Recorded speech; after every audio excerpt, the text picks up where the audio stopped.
जय हिंद दोस्तों, मेरा नाम अनुज है। अध्ययन विद अनुज ऑफिशियल चैनल पर आप सभी लोगों का स्वागत है। दोस्तों, आज फिर मैं आपके बीच 10 ऐसे महत्वपूर्ण प्रश्न लेकर के हाजिर हूं जो आपके एग्जाम पॉइंट ऑफ व्यू से बहुत ही महत्वपूर्ण हैं। तो ध्यान से देखिएगा। आइए शुरू करते हैं।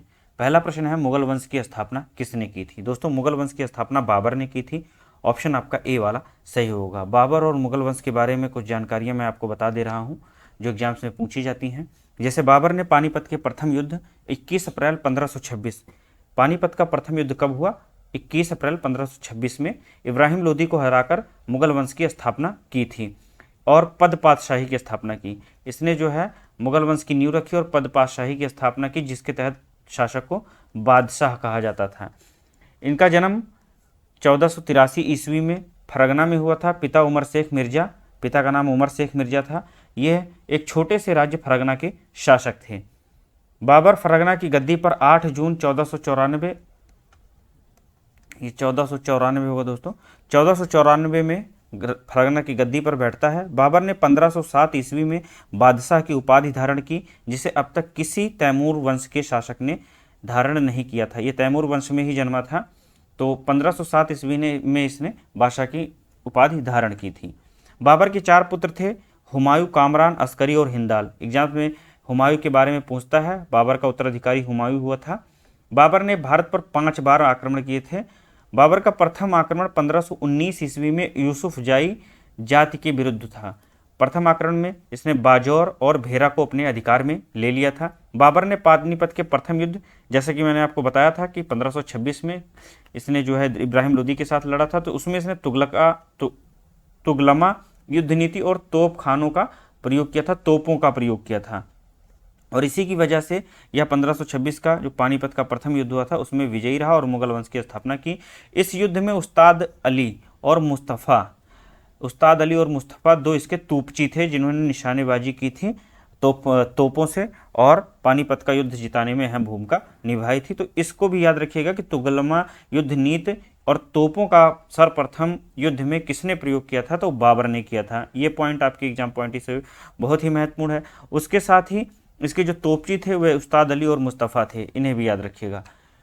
बाबर को भारत पर आक्रमण का न्योता पंजाब के शासक दौलत खान लोदी ने दिया था और इब्राहिम लोदी के चाचा आलम खां ने दिया था। जब बाबर भारत पर आक्रमण करता है तो उसे जो है भारत पर आक्रमण करने का निमंत्रण दौलत खां लोदी, जो कि पंजाब के शासक थे, और इब्राहिम लोदी, जिसका तो बाबर के साथ युद्ध होता है, उसके चाचा थे आलम खां, इन्होंने ही जो है उनको बुलाया था और भारत पर आक्रमण करने का न्योता दिया था। बाबर की मातृभाषा तुर्की थी। बाबर की जो मातृभाषा थी यह तुर्की थी और इसे अरबी और फारसी का भी अच्छा ज्ञान था। बाबर ने अपनी आत्मकथा बाबरनामा लिखी है, जो कि तुर्की में है। ठीक है, बाबरनामा एग्जाम से बहुत पूछता है कि बाबर की आत्मकथा बाबरनामा किस में लिखी है, किस भाषा में है? तो यह तुर्की में है। और इसका फारसी अनुवाद अब्दुल रहीम खान खाना ने किया था। अब्दुल राम रहीम खान खाना ने किया था, इसे भी आप लोग याद रखिएगा।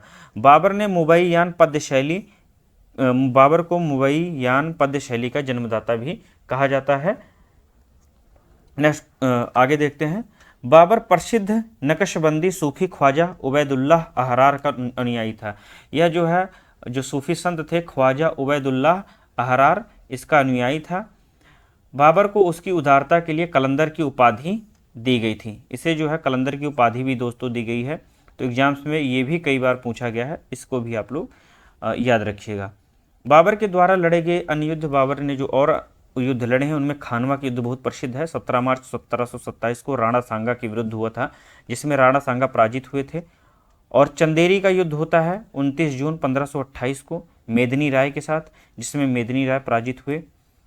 घाघरा का युद्ध होता है अफगानों के साथ, अफगानों की इसमें हार होती है। तो घाघरा का युद्ध 6 मई 1529 को हुआ था।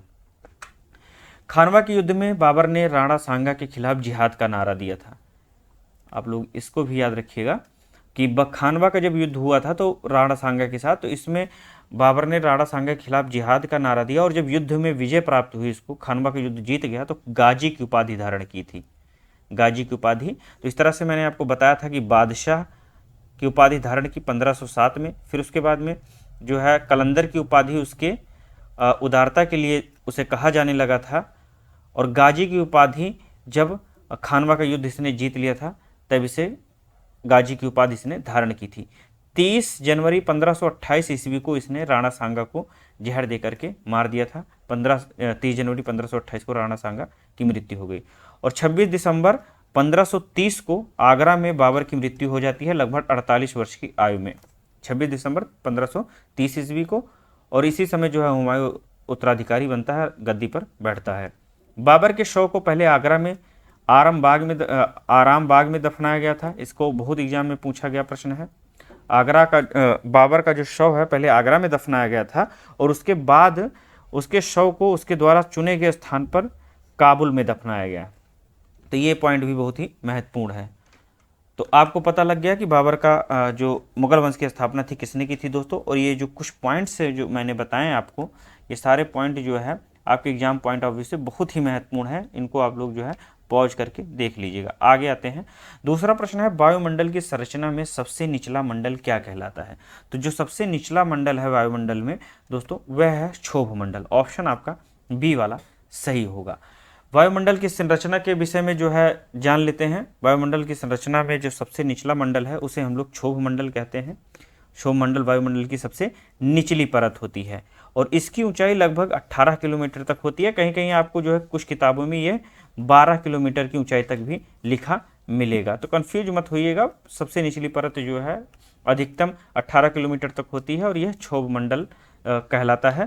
ध्रुवों पर इसकी जो ऊंचाई होती है लगभग 8 किलोमीटर होती है, लेकिन ये विषुवत रेखा पर जो है 18 किलोमीटर हो जाती है। क्षोभ मंडल में तापमान की गिरावट की दर, जब क्षोभ मंडल जो होता है उसमें तापमान की गिरावट किस तरह से होती है कि प्रति 165 मीटर की ऊंचाई पर 1 डिग्री सेल्सियस, 165 मीटर लगभग जो है आप कह सकते हैं 1650 मीटर जो है की ऊंचाई पर यह 1 डिग्री सेल्सियस होता है, अथवा 1 किलोमीटर पर 6.4 डिग्री सेल्सियस तक यह गिर जाता है तापमान। और सभी मुख्य वायुमंडलीय घटनाएं, यदि ये एग्जाम में पूछता है कि सभी मुख्य वायुमंडलीय घटनाएं किस मंडल में घटित होती हैं, तो ये होती हैं क्षोभ मंडल में। जैसे बादल है, आंधी है, तूफान है, वर्षा है, ये सभी क्षोभ मंडल में घटित होती हैं। और इस मंडल को संवहन मंडल भी कहा जाता है। क्षोभ मंडल को संवहन मंडल भी कहा जाता है क्योंकि सभी संवहन धाराएं इसी मंडल में मंडल की सीमा तक सीमित रहती हैं। और इस मंडल को अधोमंडल भी कहते हैं दोस्तों। क्षोभ मंडल को संवहन मंडल और अधोमंडल दोनों कहते हैं। और यहाँ जैविक क्रियाओं के लिए महत्वपूर्ण संस्तर माना जाता है या महत्वपूर्ण परत मानी जाती है। क्षोभ मंडल और समताप मंडल को अलग करने वाले भाग को क्षोभ सीमा कहते हैं। अब ये जो है सबसे निचली परत आपकी क्षोभ मंडल हो गई, उसके ऊपर जो है वो समताप मंडल शुरू हो जाता है और यहाँ जो इन दोनों को अलग करने वाली जो रेखा है उसे हम लोग क्षोभ सीमा कहते हैं। आइए समताप मंडल के बारे में जानते हैं। समताप मंडल क्या होता है। समताप मंडल लगभग 50 किलोमीटर की ऊंचाई तक जो है, 18 किलोमीटर के बाद में जो 50 किलोमीटर तक की ऊंचाई है वहां तक समताप मंडल होता है। समान ताप, समताप का अर्थात मतलब होता है समान ताप होता है। ध्रुवों पर सर्वाधिक मोटाई होती है इसमें और विषुवत रेखा पर तो इसका लोप हो जाता है। इसमें मौसमी घटनाएं नहीं होती हैं, जैसे बादल, आंधियां, बादलों की गरज, बिजली कड़क, धूल कण, जलवाष्प, ये सभी जो है घटनाएं इस मंडल में घटित नहीं होती हैं क्योंकि समान ताप होता है। और वायुयान उड़ाने की जो आदर्श दशाएं हैं इसी में पाई जाती हैं। ये एग्जाम्स में कई बार पूछा गया है कि वायुमंडल के किस भाग में वायुयान की आदर्श दशाएं जहां पर वायुयान उड़ाया जा सके होती हैं, तो वह है आपका समताप मंडल। समताप मंडल में ओजोन गैस पाई जाती है। यहाँ पर ओजोन गैस पाई जाती है जो परावैंगनी किरणों से हमें बचाती है। जो सूर्य की परावैंगनी किरणें आती हैं उनका अवशोषण कर लेती है ओजोन परत, जिससे कि हमारे जो है व्यक्ति को, सभी लोगों को उसकी जो है परावैंगनी किरणों का सामना नहीं करना पड़ता है। और परावैंगनी किरणों के अवशोषण के कारण ही जो है इसे पृथ्वी का सुरक्षा कवच कहा जाता है। ओजोन परत को मापने की जो इकाई होती है वह डाबसन होती है। इसको भी याद रखिएगा, ओजोन परत को मापने की इकाई डाबसन होती है। ओजोन परत के बाद मध्यमंडल आता है। इसमें जो है हमने सीखा कि ध्रुवों पर सर्वाधिक मोटाई और विषुवत रेखा पर लोप किस में होता है? समताप मंडल में होता है। मौसमी घटनाएं समताप मंडल में नहीं घटित होती हैं। वायुयान की उड़ाने की आदर्श दशा समताप मंडल में होती है। समताप मंडल में ओजोन गैस पाई जाती है जो कि हमें परावैंगनिक किरणों से बचाती है, इसीलिए इसे पृथ्वी का सुरक्षा कवच भी कहते हैं। और ओजोन परत को मापने की जो इकाई होती है उसे डाप्सन कहते हैं। अब आते हैं मध्यमंडल पर। मध्यमंडल लगभग 80 किलोमीटर की ऊंचाई तक माना जाता है और इसमें ऊंचाई के साथ साथ तापमान कम होने लगता है। जब आपका मध्यमंडल शुरू होता है तो तापमान कम होने लगता है, कहने का मतलब ठंडक बढ़ने लगती है और 80 किलोमीटर की ऊंचाई पर यह -100 डिग्री सेल्सियस पर चला जाता है और इसकी ऊपरी सीमा मध्य सीमा कहलाती है। जो मध्यमंडल की ऊपरी सीमा है तो उसे हम मध्य सीमा के नाम से जानते हैं। मध्य सीमा के बाद में आपका आयन मंडल शुरू हो जाता है। अब आयन मंडल के बारे में जानते हैं। मध्य मंडल के ऊपरी मंडल को हम आयन मंडल के नाम से जानते हैं, जिसकी ऊंचाई लगभग 80 किलोमीटर से 80 किलोमीटर से 400 किलोमीटर तक मानी जाती है और विद्युत आवेशण कण की अधिकता होती है जो आयन कहलाते हैं। इस मंडल पर विद्युत आवेशित कण की अधिकता होती है जो आयन कहलाते हैं और इसीलिए इसका नाम आयन मंडल पड़ता है। विद्युत आवेशित कण की अधिकता कहाँ होती है? तो आयन मंडल में होती है। इस मंडल में ऊंचाई के साथ तापमान में वृद्धि हो जाती है। जब इसमें जो है क्या कहते हैं, इस मंडल में ऊंचाई के साथ साथ तापमान में वृद्धि हो जाती है। कहने का मतलब है कि अब जो है जो ठंडक थी, जैसे -100 डिग्री मैंने आपको बताया कि ठंडक हो गई थी वहाँ, तो अब क्या होगा, यहाँ से आयन मंडल से यहाँ से तापमान में वृद्धि शुरू हो जाएगी। और इस मंडल में सबसे नीचे वाली जो परत होती है, आयन मंडल की जो सबसे नीचे वाली परत होती है, चूंकि ये क्या होता है, विद्युत आवेशित कण की अधिकता होती है तो आयनिक स्तर वहाँ होता है।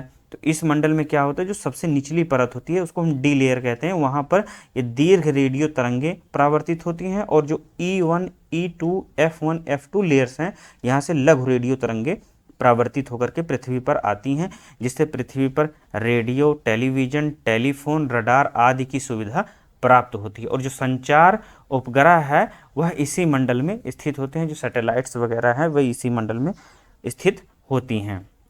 फिर जो सबसे ऊपरी मंडल है उसे हम लोग बाह्य मंडल के नाम से जानते हैं। आयन मंडल के ऊपर स्थित होता है, जिसकी कोई सीमा निश्चित नहीं है। इस मंडल में हाइड्रोजन और हीलियम गैस की अधिकता या प्रधानता पाई जाती है। तो ये थे जो है हमारे वायुमंडल में स्थित जो वर्गीकरण किया गया है उनके विषय में जो क्वेश्चंस आप लोगों को एग्जाम्स में पूछे जाएंगे, उसके दृष्टिकोण से ये बहुत ही महत्वपूर्ण प्रश्न था, तो आप लोग देख लीजिएगा। अगले प्रश्न पर आते हैं। तीसरा प्रश्न है, वे शेयर जिनका क्रय विक्रय नियमित रूप से प्रतिदिन शेयर बाजार में होता है क्या कहलाते हैं? तो जिन शेयरों का जो शेयर जिनका क्रय विक्रय डेली होता है, प्रतिदिन नियमित रूप से होता है, उन्हें एक्टिव शेयर कहते हैं। ऑप्शन आपका ए वाला सही होगा। एक्टिव शेयर क्या होते हैं? वैसे शेयर जिनका क्रय विक्रय नियमित रूप से प्रतिदिन होता है उनको हम एक्टिव शेयर कहते हैं। दूसरा ऑप्शन था आपका राइट शेयर। राइट शेयर क्या होता है? किसी कंपनी द्वारा जारी नए शेयरों के क्रय करने का पहला अधिकार वर्तमान शेयर होल्डरों को होता है। ऐसे शेयर जो खरीदने के लिए पहला अधिकार वर्तमान शेयर होल्डरों के पास हो उसे हम क्या कहेंगे? राइट शेयर कहेंगे। इस प्रकार का इस अधिकार को पूर्ण क्रय का अधिकार कहा जाता है और इस प्रकार के शेयर को राइट शेयर कहते हैं। तीसरा ऑप्शन था आपका बोनस शेयर। बोनस शेयर किसको कहते हैं? जब किसी कंपनी द्वारा अपने अर्जित लाभों में से, जब कोई कंपनी अपने अर्जित लाभों में से उसने लाभ प्राप्त किया, उसे लाभ हुआ है, तो उसमें से जो रखे रिजर्व हैं उनको शेयर के रूप में, शेयरों के रूप में वर्तमान शेयर होल्डर हैं उनके मध्य आनुपातिक रूप से बांट देता है, तो इसे हम लोग जो है बोनस शेयर कहते हैं। कहने का मतलब है बोनस के रूप में शेयरों को आनुपातिक रूप से बांटना क्या कहलाता है? बोनस शेयर कहलाता है।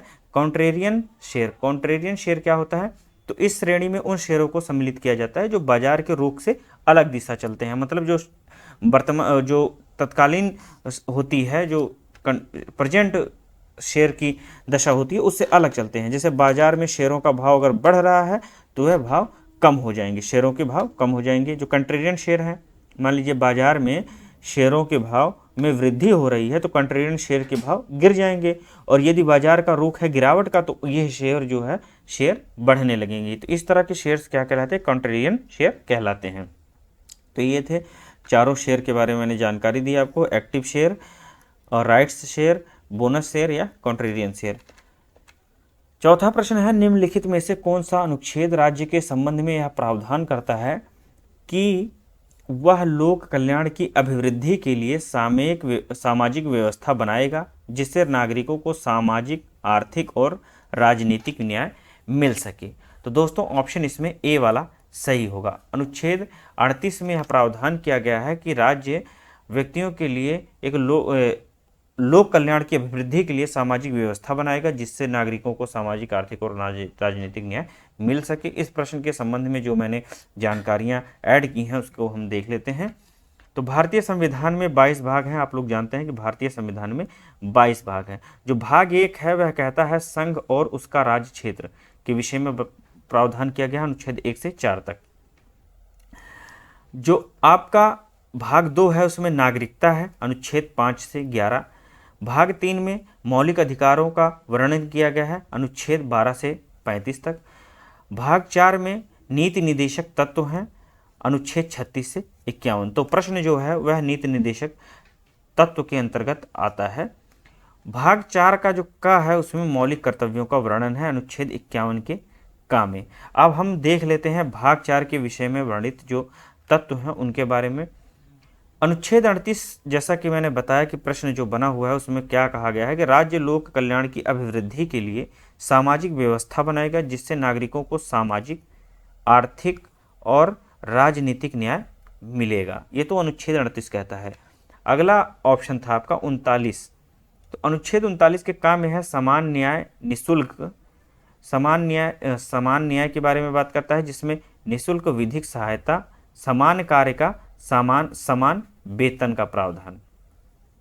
समान न्याय मिलेगा, निःशुल्क विधिक सहायता मिलेगी और समान कार्य का समान वेतन का प्रावधान 39 के काम में किया गया है। अनुच्छेद 39 खा में है सार्वजनिक धन का स्वामित्व तथा नियंत्रण इस प्रकार करना ताकि सार्वजनिक हित का सर्वोत्तम साधन हो सके। 39 गा कहता है धन का समान वितरण होगा। अनुच्छेद 40 है ग्राम पंचायतों का संगठन और अनुच्छेद 41 में कुछ दशाओं में काम, शिक्षा, लोक सहायता पाने का अधिकार। कुछ दशाओं में काम, शिक्षा और लोक सहायता पाने का अधिकार अनुच्छेद 41 में है। अनुच्छेद 41 में कुछ मैंने तथ्य संकलित किए हैं, उनको देख लेते हैं।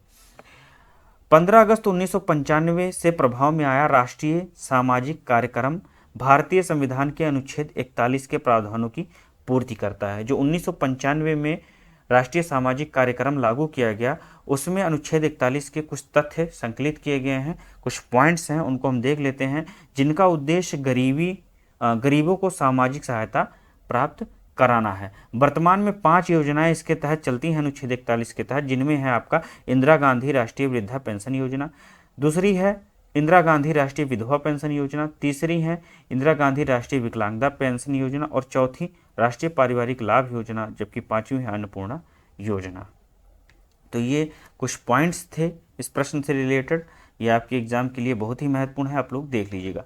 5वां प्रश्न है निम्नलिखित में से किस माध्यम में प्रकाश की चाल सर्वाधिक होती है। तो दोस्तों प्रकाश की चाल सर्वाधिक निर्वात में होती है, ऑप्शन आपका ए वाला सही होगा। आइए प्रकाश के बारे में कुछ जान लेते हैं। विभिन्न माध्यमों में प्रकाश की चाल, इसको तो अभी मैं बाद में बताऊंगा। प्रकाश विद्युत चुंबकीय तरंगों के रूप में संचारित होते हैं। प्रकाश क्या होता है, एक विद्युत चुंबकीय तरंग होती है, एग्जाम्स में पूछ सकता है तो आप लोग याद रखिएगा प्रकाश विद्युत चुंबकीय तरंगें होती हैं और प्रकाश का जो तरंग दैर्ध्य होता है वो 3900 एंगस्ट्रॉम से लेकर के 7800 एंगस्ट्रॉम के बीच में होता है। 1637 ईस्वी में दकार्ते द्वारा प्रकाश का कणिका मॉडल प्रस्तुत किया गया तथा स्नेल का नियम दिया गया। दकार्ते ने प्रकाश का कणिका मॉडल प्रस्तुत किया और स्नेल का नियम दिया। 1678 ईस्वी में डच भौतिकविद क्रिस्टियान हाइगेंस ने प्रकाश की तरंग सिद्धांत को प्रस्तुत किया था और 1801 में उन्होंने व्यतिकरण संबंधी प्रसिद्ध प्रयोग किया। तब जाकर के यह निश्चित रूप से प्रमाणित हो गया कि वास्तव में प्रकाश की प्रकृति तरंगवत है। इन्होंने 1801 में व्यतिकरण संबंधी प्रयोग किया जिसमें यह पाया गया कि प्रकाश की प्रकृति तरंगवत होती है और 1850 में फूको द्वारा किए गए प्रयोगों द्वारा यह दर्शाया गया कि जल में प्रकाश की चाल, जो फूको ने प्रयोग किए 1850 में, तो उसमें पाया कि जल में प्रकाश की चाल वायु में प्रकाश की चाल से कम होती है। कहने का मतलब वायु में तीव्र गति से चल रहा है प्रकाश और जल में धीमी गति से चल रहा है।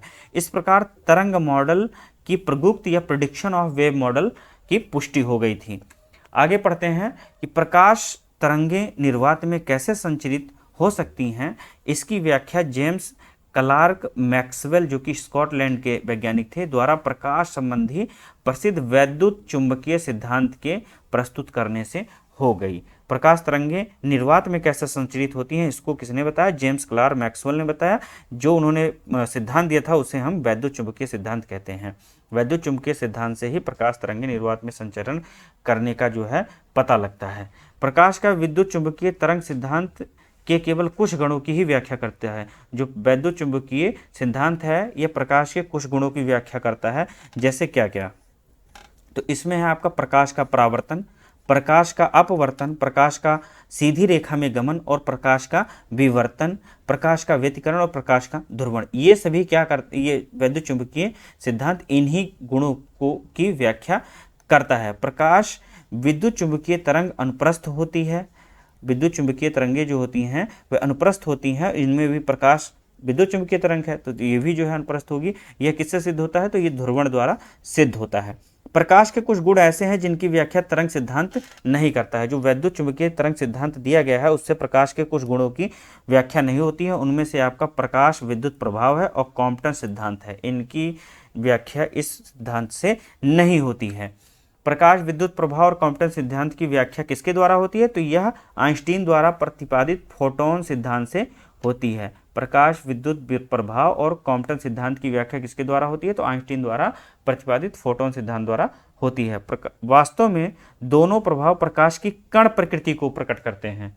ठीक है, तो इस फोटोन सिद्धांत में प्रकाश विद्युत प्रभाव और कॉम्पटन सिद्धांत जो कि वास्तव में प्रकाश के कण की प्रकृति को प्रकट कर रहे हैं, इसलिए जो है ये उनसे भिन्न है। और प्रकाश के वेग की गणना सबसे पहले रोमर ने की थी। इसे भी जो है आप लोग याद रखिएगा। वायु व निर्वात में प्रकाश की चाल सबसे पहले रोमर ने ही की थी। इन्होंने ही बताया था रोमर ने कि वायु और प्रकाश में प्रकाश की चाल कितनी होती है। प्रकाश की चाल माध्यम के अपवर्तनांक पर निर्भर करता है। जो प्रकाश की चाल होती है यह माध्यम के क्या होता है? अपवर्तनांक पर निर्भर करता है। जिस माध्यम का अपवर्तनांक जितना अधिक होगा उसमें प्रकाश की चाल उतनी कम होगी। कहने का मतलब अपवर्तनांक ज़्यादा है तो चाल कम है, अपवर्तनांक कम है तो चाल ज़्यादा होगी। प्रकाश को सूर्य से पृथ्वी पर आने में लगभग 8 मिनट 16.6 सेकंड लगता है। जब सूर्य निकलता है तो उसकी जब किरणें हैं पृथ्वी पर पहुंचती हैं उनमें लगभग कितना समय लगता है? तो 8 मिनट 16.6 सेकंड का समय लगता है। चंद्रमा से परावर्तित प्रकाश को पृथ्वी पर आने में जब चंद्रमा पर टकराती हैं सूर्य किरणें और वापस आती हैं तो वह परावर्तित प्रकाश पृथ्वी पर आता है तो उसे 1.28 सेकंड का समय लगता है। अब हम लोग देख लेते हैं कि विभिन्न माध्यमों में प्रकाश की चाल कितनी होती है। तो जैसा कि आप लोग देख रहे हैं निर्वात में सबसे ज़्यादा होती है 3 × 10⁸ मीटर प्रति सेकंड की गति होती है, सर्वाधिक निर्वात में होती है। आप लोग देख लीजिएगा इनमें जो मैंने लिख दिया है। अब अगला प्रश्न देखते हैं, नहीं तो वीडियो बहुत लंबा हो जाएगा। 6वां प्रश्न है, निम्नलिखित में से कौन सा उपकरण विद्युत ऊर्जा का संग्रह तथा आवश्यकता पड़ने पर काम में लिया जाता है? तो दोस्तों ऑप्शन इसमें आपका ए वाला सही होगा, एक्यूमुलेटर। एक्यूमुलेटर जो होता है वो विद्युत ऊर्जा का संग्रह करता है और आवश्यकता पड़ने पर उससे में काम में लिया जा सकता है। ऑप्शन आपका ए वाला सही है। बाइनोक्यूलर जो होता है दूर की वस्तुओं को देखने के काम में आता है। दूर की वस्तुओं को देखने के काम में आता है। दूर की वस्तुओं को देखने के काम में बाइनोक्यूलर का प्रयोग करते हैं। एनीमोमीटर हवा की गति और शक्ति और गति मापता है। हवा की शक्ति और हवा की गति मापता है। हवा की शक्ति और गति मापन एनीमोमीटर से होता है। एरोमीटर का प्रयोग करते हैं वायु एवं गैस का भार और घनत्व ज्ञात करने के लिए। एक्यूमुलेटर विद्युत ऊर्जा का संग्रह करता है, आवश्यकता पड़ने पर काम में लिया जाता है। बाइनोकुलर दूर की वस्तुओं को देखने के काम में आता है। एनीमोमीटर हवा की शक्ति और गति मापता है। एरोमीटर वायु एवं गैस का भार और घनत्व मापन में प्रयोग होता है।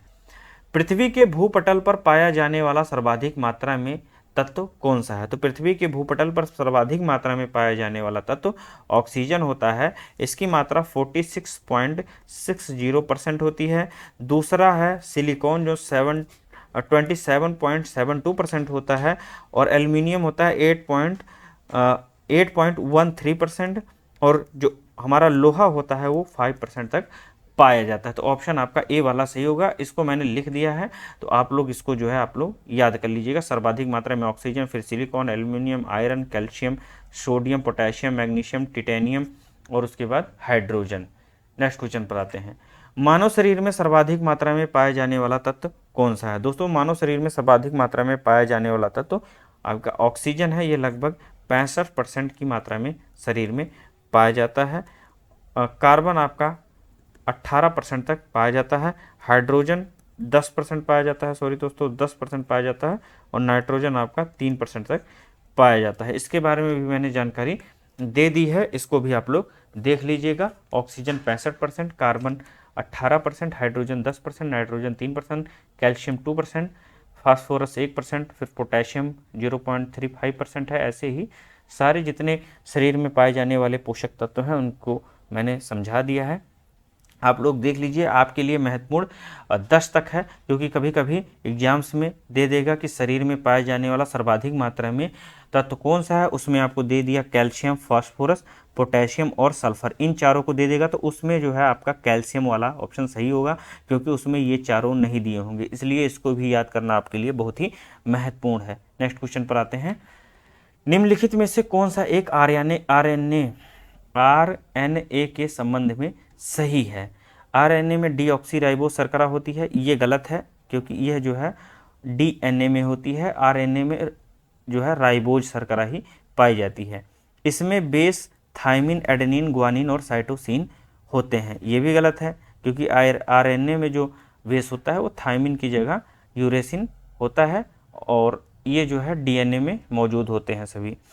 यह केंद्रक और कोशिका द्रव्य में दोनों में मौजूद होता है। दोस्तों यही ऑप्शन सही होगा, ऑप्शन आपका सी वाला सही होगा। आइए मैं दिखा देता हूं आपको। दोनों में प्रमुख जो अंतर है, डीएनए में डीऑक्सीराइबोस शर्करा होती है, जबकि आरएनए में राइबोस शर्करा होती है। डीएनए में बेस थाइमिन, एडेनिन, ग्वानिन और साइटोसिन होते हैं, जबकि आरएनए में थाइमिन की जगह यूरेसिल आ जाती है। डीएनए मुख्यतः केंद्रक में मौजूद होता है, जबकि आरएनए केंद्रक और कोशिका द्रव्य दोनों में मौजूद होता है। 10वां प्रश्न है, विश्व शांति दिवस किस दिन मनाया जाता है? दोस्तों विश्व शांति दिवस 21 सितंबर को मनाया जाता है। ऑप्शन आपका ए वाला सही होगा। विश्व पर्यटन दिवस 27 सितंबर को मनाते हैं। विश्व पर्यटन दिवस 27 सितंबर को मनाया जाता है। 8 सितंबर को मनाते हैं अंतर्राष्ट्रीय साक्षरता दिवस। अंतर्राष्ट्रीय साक्षरता दिवस। और 16 सितंबर को मनाया जाता है ओजोन परत संरक्षण दिवस। ओजोन परत संरक्षण दिवस। विश्व शांति दिवस 21 सितंबर को मनाया जाता है। 27 सितंबर को विश्व पर्यटन दिवस मनाया जाता है। 8 सितंबर को अंतर्राष्ट्रीय साक्षरता दिवस मनाते हैं। 16 सितंबर को ओजोन परत संरक्षण दिवस मनाया जाता है। तो ये 10 प्रश्न बहुत ही महत्वपूर्ण हैं, और इनके साथ मैंने जो जानकारियां बताई हैं वो भी बहुत महत्वपूर्ण हैं। आप लोग इनको दोबारा देख लीजिएगा। यदि किसी तरह का प्रश्न है, कोई डाउट है, तो आप लोग कमेंट बॉक्स में कमेंट कीजिए। इसी तरह की वीडियोज़ में लेकर के आता रहूँगा। मिलते हैं अगले वीडियो में। जय हिंद।